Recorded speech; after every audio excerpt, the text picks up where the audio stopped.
Fumu Kimbangu munakondwa kwa bila wakangama, makumatatu mavumu boloko, yandiwa kwa muswaye wanungampe, kimpwanza kyaluyaluye kwa bakatyo.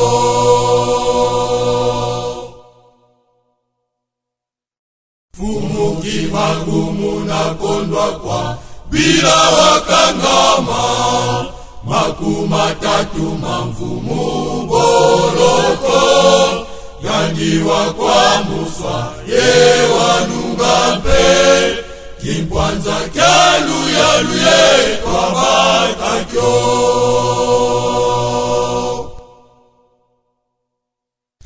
Fumu Kimbangu kanungako, naluyaluye tolena kwa mindele.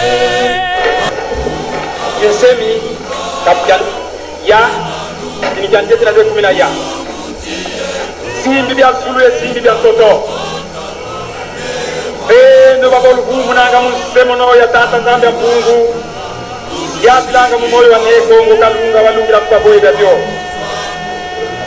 sani sina kumba Kongo kalunga yandi zambi azinzambi yandi semi asemi ya meme sulu ya toto yandi wapanga suli entoto yandi tatre bakende babakala yandi seja baboy da biyo na kusule batoto ongeti nikuna ndimiluame yekopa imulu sololo ne Kongo kalunga usani sina kumbu andi antitusu yandi se imamo masonga nga batu yandi se imamo masweka nga bana babatu yandi monanga baboy da biyo itankumbu andi antituswa kadi kembo ane Kongo kalunga wena wanene Dina bika tasani sinanga kumbu andi ya longo edantonda anga lumbu kalumbu karimune Kongo kalunga mwenansila kele kaye moyo sikiansi kide sinanga vyo kangweta angu musinza zula kwandi lefu andi kabideti keza kanako moro zandi kazena sukako ngangu zandi zivyo kele babo zula kwandi kubananga ngwenga ye moyo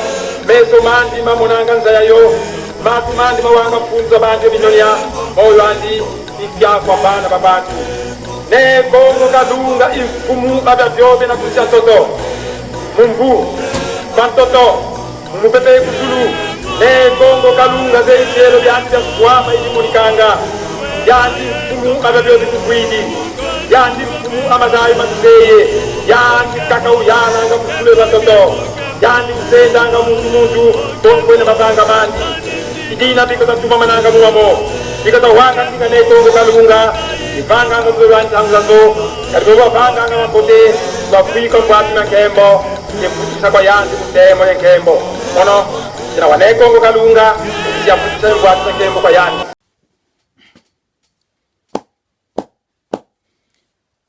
Mwana Kongo tegla ni kabaka mpufa binda mene mukukisonga idina mwana kumbwa melu kombo mayala ngena muluvila la mfumatambu ntsaku bambute baya yenge keno mutatu kya mase ingeta yenge pe bambote mingi bisika nyonso bino bozwami bipa nyonso bino bozwami nangonga oyo bisika nyonso bino bozali kolandela pututo moi antuka na pesi bino ba yenge pe bambote mingi bisika nyonso bino bozwami. Alors lelo na ili susu liboso na bino juste pour nous lancer invitation pour na fête ya mfumu Kimbangu tuzali nango nkinzi ya mfumu Kimbangu tuzali nango awa na Londres tuzali ko organiser le 10e mois 2022. Donc fête ya mfumu Kimbangu oyo tuzali ko organiser le 10e mois 2022 awa na Londres tuzali na Tottenham Community Sport Center ezali numéro 701-703 Tottenham High Road de London N17 8AD.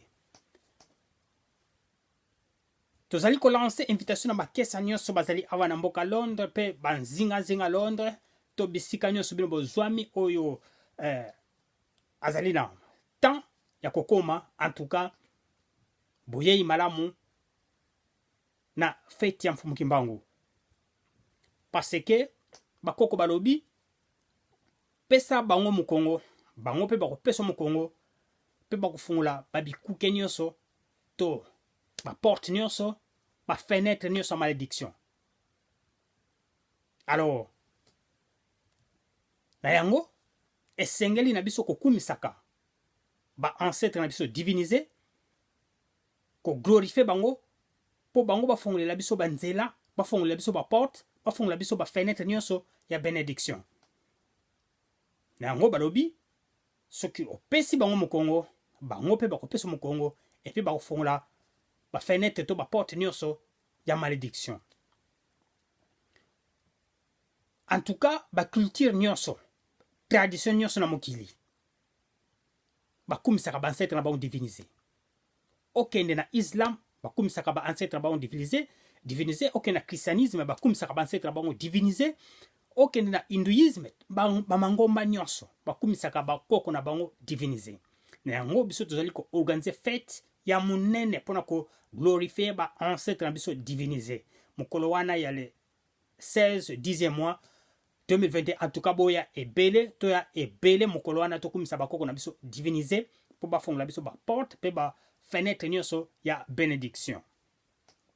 Alors bato mingi bayebi mfumu kimbangu te, mais mfumu kimbangu azalaki moko ya ba-ancêtre na biso divinisé to azali moko ya ba-ancêtre na biso divinisé, azali moko ya baprofete to baprofete na biso o basali misala minene awa na mokili. Mfumu kimbangu po biso tozwa indépendance politique pe spirituel, mfumu kimbangu asali mosala munene ya kodétruire batalisman ya domination bamindele partout na Afrique. Donc po biso lelo tozala indépendant politiquement, akendaki kodétruire tous les talismans ya domination bamindele na ba mboka nyonso ya Afrique, partout na Afrique. Alors asali mosala monene, mais indépendance tozwaki ezalaki kaka indépendance mpona kobenga na bamindele, mais aprofetizaki ke bokozwa lisusu indépendance mosusu, indépendance spirituelle, indépendance politique pe indépendance scientifique. Na yango atikaki baprophétie ebele, mais malembe tokobanda koya ko tangaka baprophétie wana po te tozwa connaissance ya mfumu kimbangu, parce que mutu avant ondima ye fo yeba ye. Na yango tozotia baprophétie ya mfumu kimbangu po bato bazwa conscience to connaissance ya mfumu kimbangu. Alors natieli bino prophétie moko parmi baprophétie oyo asala, prophétie na ye ya njambila za mfumu kimbangu ye mindele miatuka kukisantu. Donc prophétie oyo ezali na Congo dieto 2061.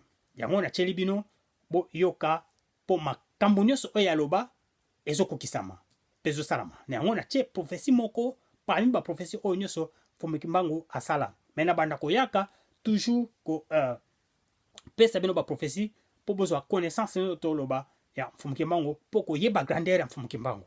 Na yango tozali kosala fête monene mpona kokumisa ye, kopesa gloire na misala nyonso ya minene oyo ye asalaki. Alors ndenge na otoloba aprofetizaki ke un longi akoya mpona kopesa biso indépendance spirituelle, indépendance politique, indépendance scientifique. Donc un roi divin akoya. Alors roi divin wana déjà azali awa, azali na biso elongo. Na yango en tout cas tozwa connaissance ya roi divin wana, tolanda ye tosimbana maboko po te tozwa indépendance totale. Ndenge mfumu kimbangu aloba tozwa indépendance totale spirituelle, politique et puis scientifique ndenge ezaleli.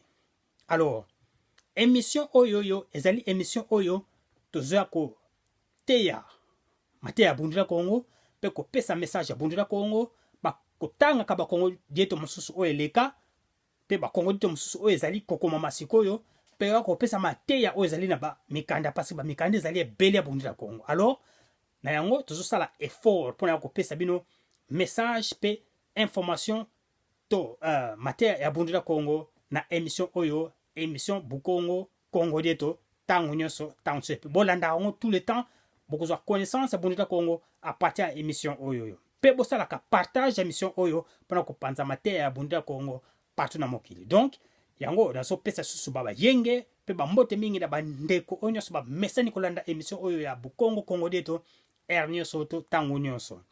En tout cas, to bosani te bandeko na biso ba makesa ya bundira Congo bazali na prison. En tout cas, tozali na bino elongo na motema pe ba makesa nyonso bisika nyonso bino bozwami. En tout cas, tozali na bino elongo na motema. Pe nango pesa bayenge mingi na ba choriste to ba choral nyonso bundira Congo partout na mokili e bandeko nyonso ndeno toloba partout bino bozwami bayenge na bino mingi. En tout cas, bayenge na bino mingi na tiki bino bolanda Congo dieto oyo 2061 kuna na ezali na prophétie ndeno toloba prophétie moko parmi ba prophétie omfumuki mbangu asala ngiambila za mfumuki mbangu ye mindele miatuka kukisantu ingeta ibobo e ibobo. Congo dieto 2061.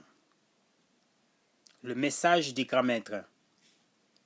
La Déclaration universelle des droits de l'homme reconnaît la liberté de pensée et d'opinion à toute personne, à tout peuple. Page numéro 1. Ligne d'intimancy. Titre. Ngiambila za mfumuki mbangu yemindele mia katolika mia tuka ku kisantu. Paragraphe 1. Tata kimbangu ya nivo nsi ya Congo siabaka kimpwanza kya ntete ekya nzole kadi nsi lulu zena ntinu wababelizi unakota muboloko kansi unavaika mungolo za tata nzambi. Kimpwanza kyokyo kya ntete sika bakama mungolo za tata nzambi ndombe sika kuma mundele muntoto miande. Bimangu bya bingi si bya monika mindele simya zakama mundombolo akimpwanza kya ntete. Nkakumusuza zingi sizakala kansi bakasolwa nsamuo bananunga kaka kadi banakala ye lendo kya tata nzambi. Paragraphe D. Mwana Congo mosi sikakala ntwadisi ya kimpwanza kya ntete sika kala ye dimbu kya mpeve muntimandi. Sika solo kwa tata nzambi mukala ntwadisi ya mvita kadi talantantu satana sika kota vakati kwa zimfumu. Idina kimfumu sika bako kwa nzenza. Sika kalampe mungizila. Luya luluandi silwakala lwa banzenza bamingizila ku Congo. Mfumu yoyo sika vila kana kanda jaba Congo sika kala elu yalu lwa nkosi lwa lendo ye. Page numéro 3. Lwa lendo ye ngolo. Sika yala mfume mingi beni ye sika sala tu yalu twa twingi ye nsobolo za mambo mamingi na te nkumbu ya nsi ya Congo sika sobayo. Kana zola katuka mukimfumuko. Kansi mbanu nwandi siakala ya mpasi ya kiadi yensoni. Nsi ya Congo siya beba mubebi onsono mpasi sizakota bandu sibadila kwa tata nzambi mvita sizavutuka kansi sika tatamana kaka va kiti kya kimfumu.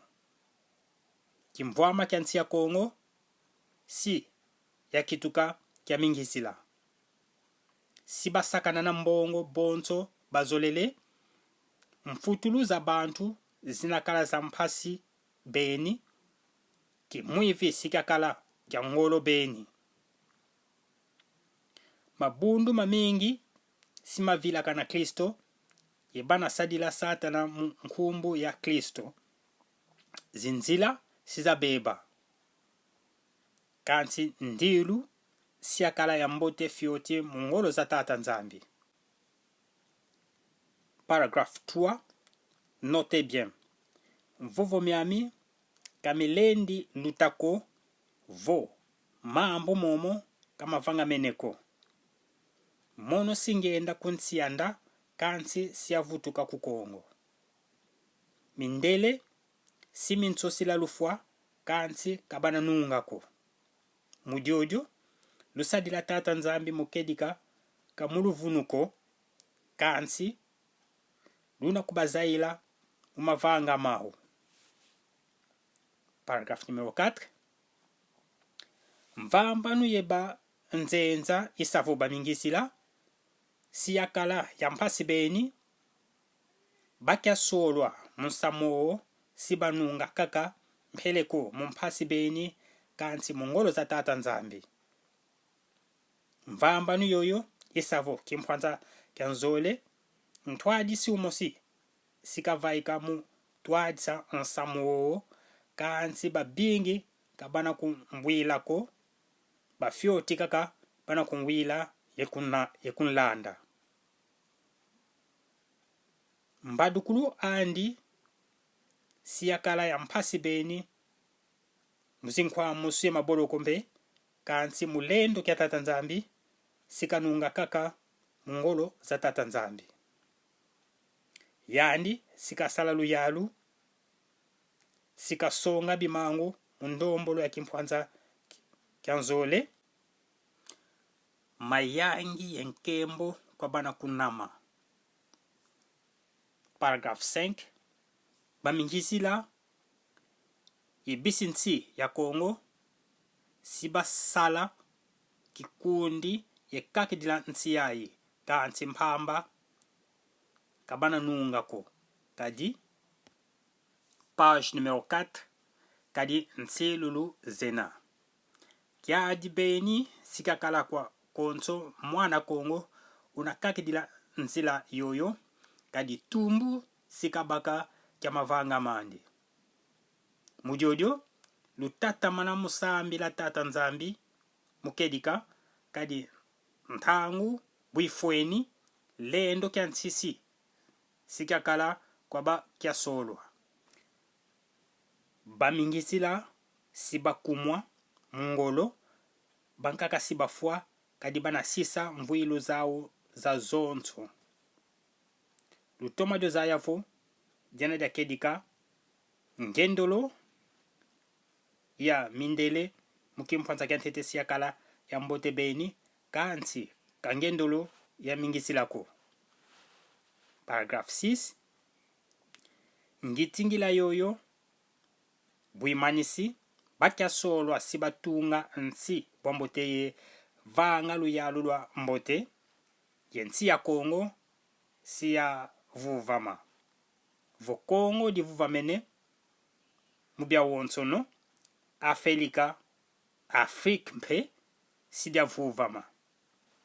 Yekande da ndombe sida temoka ye ndombe sikakuma mundele. Ntsiza mputu ntsiza povre kwande. Ndombe sikakala yengangu musala bima bya mpila mumpila. Lutata mana musambila mukedika lulo samavanga matombe ilukwikila mutata nzambi ilunsadila mukedika kyantima mieno. Luzadi adivo mvovo miami kamilendi lutakovo kama vanga meneko. Zola nsiaku isadila yo mukedika. Mfumu kimbangu ngunza nzambi ku Kongo. Lubumbashi Kali 17 8e mois 1922. Bedem en sigle Bundu Diamayala, un parti panafricaniste d'avant-garde. Page numéro 2. Kimvuka kya Ntimansi. L'Union de Ntimansi. L'État du Congo central est plus grand que la Suisse. Il est un pays membre de l'Union de Ntimansi. Tchela, Kabinda Mwanda, Mbanza Ngungu, Songololo, Kimvula, Ntsele Kinshasa, Kwamuntu. Nsi ya Congo ya kati. L'État du Congo central. 1. Bikaduru Biantieto. 1. Sensebele égale la superficie 100 000 km². 2. Nkangu égale la population Biazibitanu 5 millions de Bakongo. 3. Mbanza Kimfumu égale capitale Kinshasa Mbanza Mpumbu. 4. Bizunga égale les régions Bizunga Kumina Biole 12 régions. Kabinda Mayombe Manyanga Lukula Nseke Matadi Ngungu Madimba Mpumbu Kimvula Kasangulu Kwamuntu. 2. Mfwanikisa yensi za Nkaka. 1. Nsi ya Israël yenaye 27 000 km². 2. Nsi ya Belgique yenaye 30 000 km². 3. Nsi ya Suisse yenaye 40 000 km². 4. Nsi ya Portugal yenaye 90 000 km². 5. Nsi ya Congo Diakati yenaye 100 000 km². Ingeta, Ibobo et Ibobo.